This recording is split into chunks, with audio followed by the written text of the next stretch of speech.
CBS 4's Brian Andrews joins us live outside the museum to explain. Brian? Well, Cynthia, if you've been to the Ai Weiwei exhibition up there on one of the top floors, then you've seen all the black and white photos of this Chinese artist with the vases, dropping them to the ground in protest of what he says is oppression by the Chinese government. Well, yesterday, on Sunday, a guy goes to the museum and he picks up a vase just like this, and one of the Perez Art Museum people says, "Hey, buddy, you better put that thing down." Oh, he did, like this. CBS 4's Oralia Ortega is live tonight with reaction from both sides of this debate. Oralia.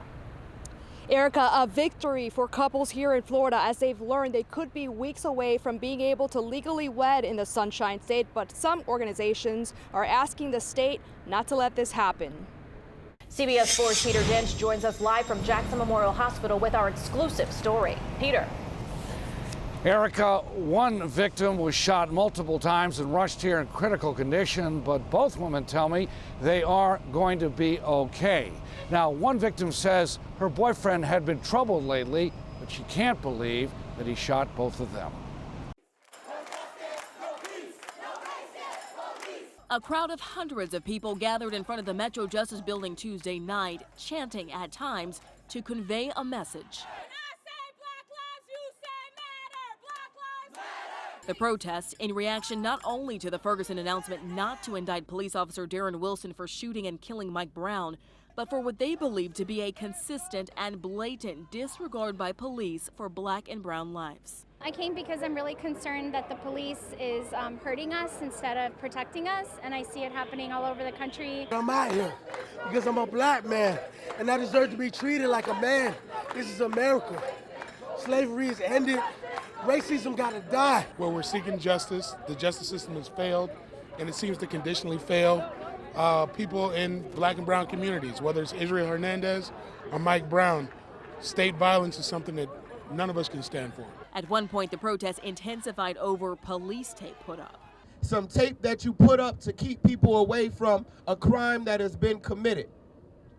That tape has no place here. So he took it down and proceeded to lead the crowd to march around the Metro Justice Building. Tell me what democracy looks like. This is what democracy looks like. Two men were eventually arrested and charged with failing to obey lawful order, but again, the protest remained peaceful and the protesters passionate. It ain't about right now. It's about later on. It's about the future. It's about my kids. It's about my grandkids. This is our community. We share this community, and I want all of us to be safe. And again, two protesters, two men, they were arrested and charged with failure to obey lawful order, which is a misdemeanor. From the Metro Justice Building, Summer Knowles, CBS 4 this morning. For the most part, everything is back to normal for Dwayne Day and his two dogs. 24 hours after Day spotted Roy Blanco and his mother here along US 1 on Big Coppet Key in Key West Tuesday afternoon. He admits he had seen the pair a couple of times before, but it wasn't until a Monroe County Sheriff's deputy mentioned they were traveling with a Siberian Husky he realized they were the people authorities were searching for. Monroe County deputies came in yesterday and showed me the same picture. And but when he was about to leave, after I told him I didn't see him, never seen him before, his last comment was, "Oh, by the way, they're traveling with a Siberian Husky and a woman." And that's when you said, "Yeah, aha. yeah, huh." I was like, "Siberian Husky and a woman." I said, "You have a picture of the woman?" And he says, "Well, yeah." And when he showed me the picture, I said, "Yep, that's them." So when he saw Blanco and his mother coming out of the woods, he immediately called 911.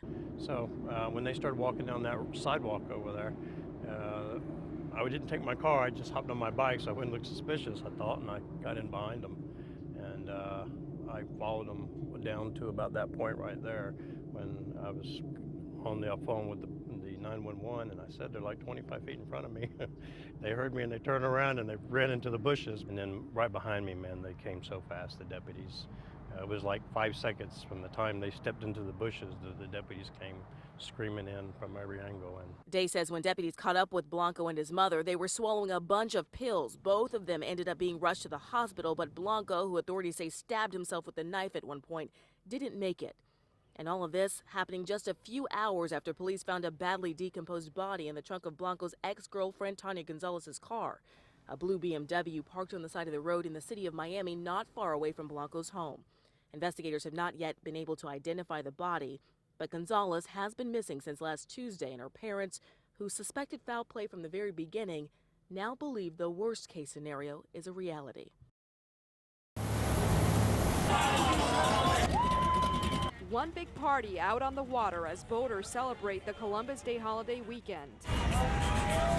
According to the U.S. Coast Guard, this is one of the busiest boating weekends of the year, and that's why they, along with a number of other agencies, are out here to keep boaters safe. We have a very robust force laydown that's going to be out on the water nearly 24/7 to include several Coast Guard cutters, several of our other federal agencies, and our state agencies. Can you hold up a life jacket for everybody on the boat? The U.S. Coast Guard among the agencies making sure boaters are sticking to the rules. The state of Florida is experiencing a exceptionally deadly year this year. We've had several tragic accidents here in Miami-Dade County as well. Something new this year to help prevent accidents in the area. We extended a regulated navigation area south all the way to Black Point Marina, where there's a 15-knot speed restriction in effect. Miami Fire Rescue also out on patrol, ready to respond to emergencies. While we were out shooting our story, the crew was called out to transport a patient from a Carnival cruise ship who fell and hurt her arm. Fortunately, no life-threatening calls for this crew.